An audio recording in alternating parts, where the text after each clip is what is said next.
Bugünkü InDesign dərsimizdə mövzumuz Parent Page və Grid şəbəkə.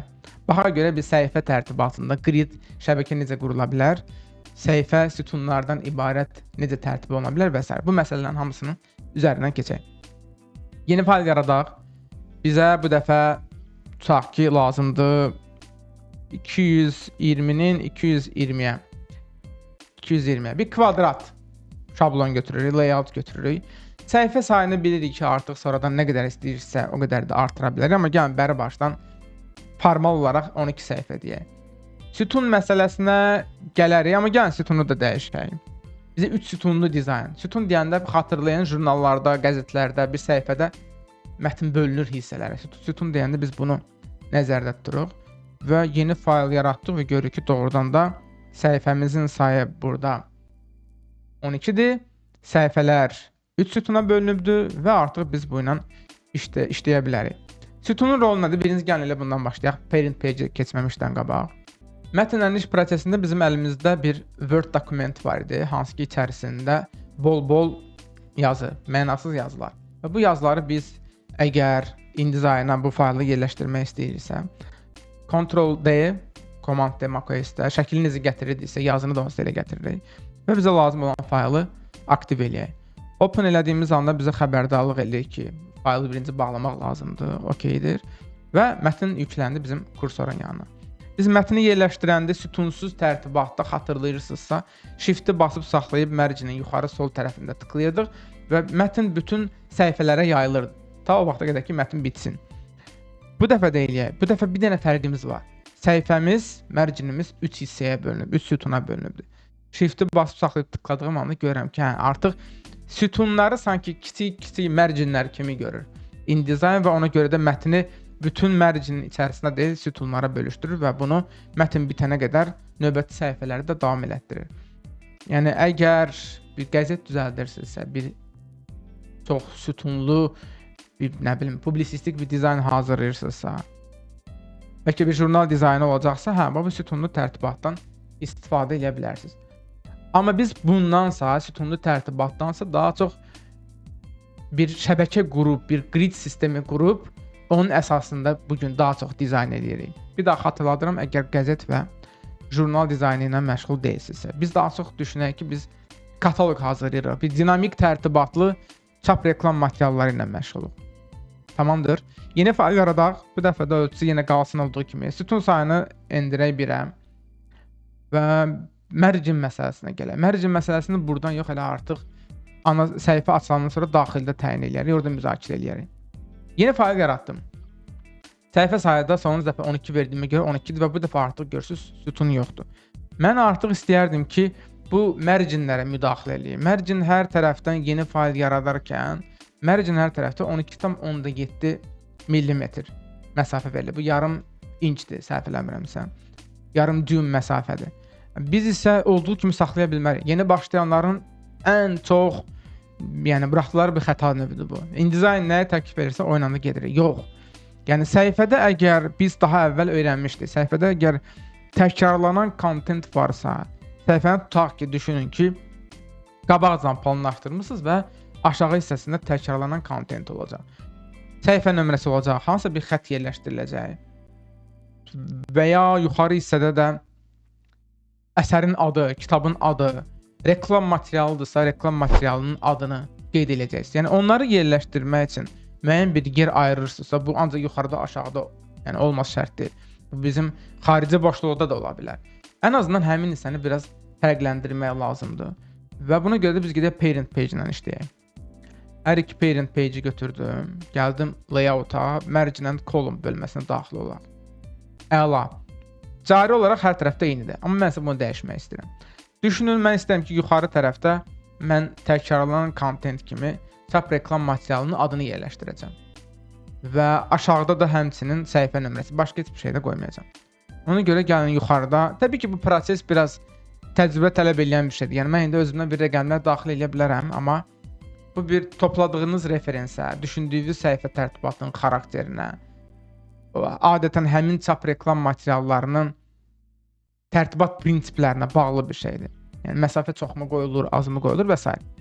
Və preview yanıq olduğu anda burada bir dəyişiklik eləyib baxa bilərik. Yəni yuxarıdakı boşluq məni qane edir yoxsa yox. 2 sm-lik yuxarıdan məsafə qoymuşam. Aşağıdan biraz daha çox məsafə verək. Çöl tərəfdən də yenə bu şəkildə boşluq buraxaq. Daxili tərəfi də 15 eləyək. Belə dinamik, eyni olmayan bir səhifə tərtibatı, daha doğrusu margin strukturu təyin elədim. OK elədim və daxili səhifələrin hər birində onu görə bilərəm. Parent page-ə qayıdaq. Bizdə yuxarı sol tərəfdə reklam materialının, çap reklam materialının adı olacaq. Bizə lazım olan çərçivəni daxil eləyək və mətni yazaq. Mətndə olsun, sadəcə şirkətin adı olacaq tutaq ki burada. X bir şirkətin adı yuxarıda təkrarlanır. Company name yazaq şərt olaraq, qalsın bu şəkildə və vertikal olaraq şaquli istiqamətdə bunu ortalayaq. Bu dəqiqə dizayna, tipoqrafik prinsiplərə və s. girmirik, amma tutaq ki şrift ölçüsünü təxminən 8-9 point deyiriksə, elə burada da həmin ölçüləri də verə bilərik. Şrifti və s. dəyişməyəcəm, çünki çox da önəmli deyil. Yuxarıda hər səhifənin yuxarısında hər dəfə şirkətin adı yazılacaq burada. Və gedək aşağı. Alt shift'i basıb saxlamaqla mətni sürüşdürdüm aşağı hissəyə. Aşağıda isə məndə burada səhifə nömrəsi təkrarlanacaq.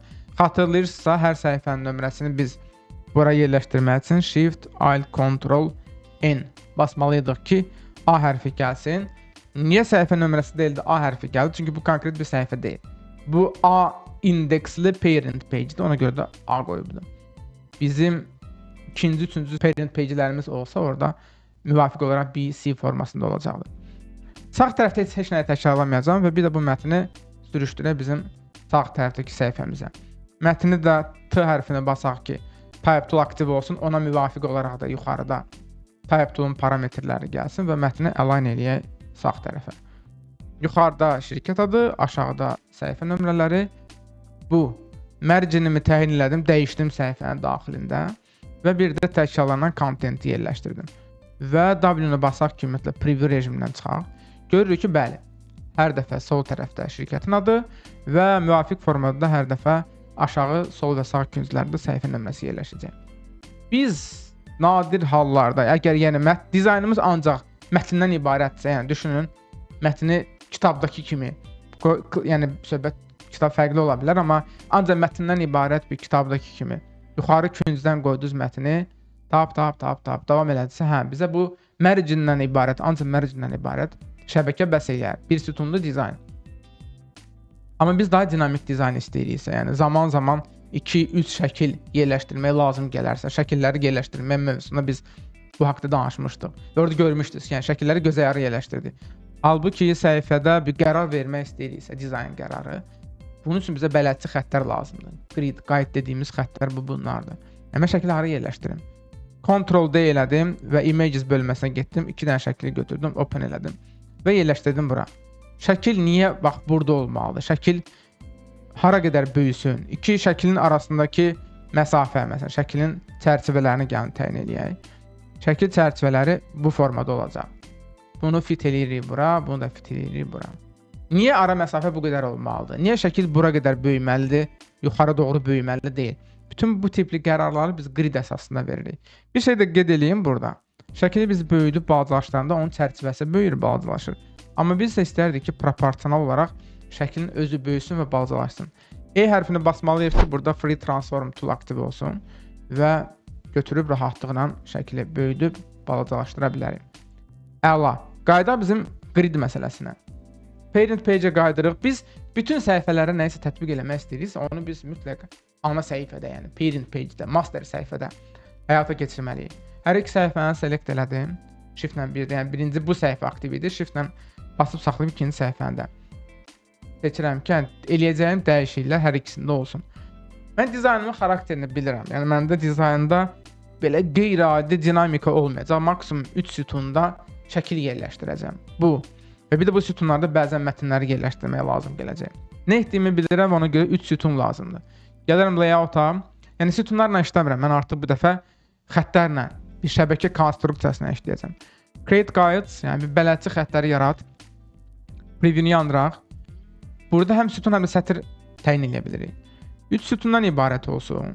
Cari olaraq InDesign mənə 5 mm-lik ara boşluqlar təklif eləyir. Bayaq bunu deyirdim. Yəni şəkil yerləşdirirəmsə ara boşluğu nə qədər olsun? InDesign cari olaraq 5 mm verir ki, əksər hallarda bu 5 mm işimizə yarayır. Təbii ki, dizaynın xarakterinə görə bu bəzən az, nadir hallarda, eyni zamanda bəzən də çox ola bilər. Amma 5-6 mm təcrübə onu göstərir ki, kifayət edir. Və bir də bu bölgü nəyə görə olsun? 3 sütuna bölüb, amma nəyi bölübdür? Səhifəni bölüb. 1, 2, 3. Mən isə səhifə üzərində dizayn eləmirəm. Mən marginin içində dizayn edirəm. Ona görə margini 3 yerə bölmək lazımdır ki, kontenti bu çərçivə daxilində 3 bərabər hissədə yerləşdirə bilim. Ona görə də margini aktivləşdirmək lazımdır. Və bir də buna uyğun da sətirlərin sayını təyin edə bilərik. 3 deyil, hətta biz tutaq ki, 4-ün 4-ə də eləyə bilərik. Əgər dizaynım, məsələn, bunun yaxşı tərəfi nədir? Mən bəzən dizayna, səhifəmə daha doğrusu 4 dənə eyni ölçüdə mətn, şəkil, qrafik obyekt yerləşdirmək istəyirəmsə, bu grid, bu sütun, bu şəbəkə daha doğrusu mənə kömək eləyər. 2 dənə eləmək istəyirəmsə, yenə kömək eləyər. Asimetrik dizayn, yəni bir dənə böyük şəkil, bir dənə balaca şəkil işimə yaraya bilər. Yəni nə eləmək istədiyimə bağlı bir şeydir. Əlimdəki kontentə görə baxıb qərar verməliyəm. Parent page-də bu konstruksiyanı düzəltdim. Gəldim daxili səhifələrə. Dadam, döyüşə hazırdır. Baxın, bir mətn, bir şəkil timsalını göstərəcəm ki, bu grid bizə necə kömək edə bilər. Məsələn, bizim bu 3 şəklin üçünü də gətirək. Müvəqqəti dursun buralarda bir yerdə. Bir səhifə tərtibatı ilə məşğulam. Mənim şəklim olsun burada və olsun tutaq ki, burada. Yerləşdirdik, gözəldir. Bir səhifədə böyük şəkili yerləşdirmişik, hətta bəlkə daha dramatik eləyək. Bu formada. Bir səhifədə daha doğrusu böyük şəkil istifadə eləmişik. Digərlərində isə biraz balaca şəkillər olsun. Bunu da eyni qaydada, bəlkə bunu da eyni qaydada yerləşdirək. Və gördünüz, yəni mənim qərarlarımın, bunu səhv yerləşdirmişəm. Üzr istəyirəm. Bunu da gridə uyğunlaşdıraq. Əla. Yəni mənim qərarlarımın arxasında müəyyən bir şəbəkə konstruksiya durdu. Az qala tələbələrimdə tutduğum səhvi özümdə eləmişdim. Buradakı bu boşluq və ara boşluqlardır. Kontenti bir-birindən ayırmaq üçün olan boşluqdur. Yəni şəklin sərhəddi bura qədər gəlməlidir. O çərçivəyə gedib çıxmamalı. Bu bir çərçivədir. Əla, gəlin fittingi təkrarlayaq. Möhtəşəm. Yaxşı, mətnlə işləyirəmsə bu necə ola bilər? Məsələn, mən bu şəkili bir izah eləyən caption text dediyimiz bir izah edici mətn, yəni burada bu şəklin yanında yerləşdirmək istəyirəm. Type tool götürürəm, paragraf blokunu çəkirəm bu çərçivənin içində. Müvəqqəti bir placeholder mətnini ataq bura.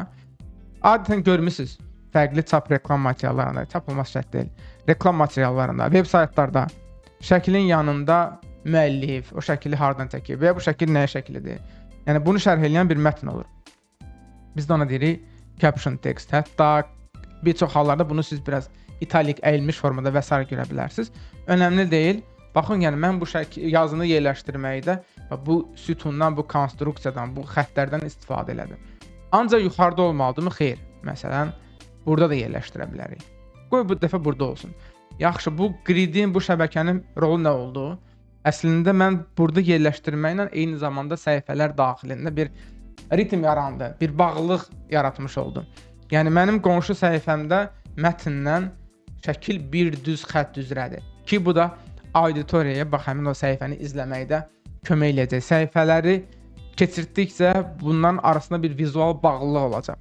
Bu xəttləri biz görürük, amma xəttləri görmədən buna baxan adam hiss eləyəcək ki, burada müəyyən bir prinsip var, burada görünməz bir tellər, bağlar səhifənin detallarını tutub üzərində saxlayıb. Şəbəkə bunun üçün lazımdır bizə.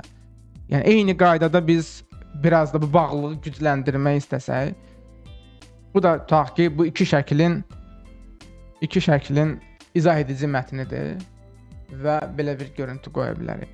Və ya biz bu mətni aşağı doğru fiks eləyib yerləşdirə bilərik bu hissəyə. Möhtəşəm. Bağlılıq nə oldu? Bizim şəkillərimizin aşağısından keçən bir düz xətt eyni zamanda bir mətnin yan tərəfindən də keçir. Bizim şəklimizin sağ tərəfindən keçən bir düz xətt eyni zamanda səhifə nömrəsinin yanından da keçir. Bütün bunlar hamısı bir-birinə bağlanır və səhifələr arasında bir vizual üslub, bir vizual ritm yaranır. Gridin mahiyyəti bu. Əslində belə asan mövzudur. Təbii ki, bir təcrübəsi olmayan birisi heç vaxt grid yaratmaz və gridsiz, şəbəkəsiz kefinə görə səhifənin harasında istəsə o kontenti yerləşdirə bilər ki, bu da əslində doğru deyil. Buna görə məhz biz sütun yaradırıq. Buna görə mərcin təyin edirik. Müəyyən funksiyanı öz üzərində götürmək üçün o boşluqları, mərcinləri fərqli ölçülərdə veririk. Bu həm funksional ola bilər, həm də bir estetik də rol oynayır. Söhbət kənar boşluqlardan gedir. Eyni zamanda mərcin daxilində də kontenti yerləşdirərkən bizə bir qərar verməkdə köməkçi lazımdır. O köməkçi xəttləri də biz deyirik dizayn şəbəkəsi və InDesign'da master page, parent page ilə işləmək və bu parent page-də xəttləri, konstruksiyanı, şəbəkəni qurmaqla bağlı hələlik deyəcəklərimiz bu qədər. Əgər suallar olarsa, şərhlər bölməsində sualları yazmağı unutmayın, utanmayın bundan. Biz məmnuniyyətlə kömək etməyə hazırıq. Ümumiyyətlə tipoqrafika, şəbəkə konstruksiyası, səhifə konstruksiyası daha doğrusu, şəbəkələrlə iş, fərqli şəbəkələrin xarakterləri, tarixən formalaşmış şəbəkə sistemləri ilə bağlı daha dərinə getmək istəyirsə, təbii ki, bunun üçün artıq bizim sistemli qrafik dizayn təlimlərinə qoşulmağımız lazımdır. Bunun üçün isə ətraflı məlumat bizim saytımızda. InDesign ilə bağlı isə növbəti dərsdə görüşərik. Hələlik.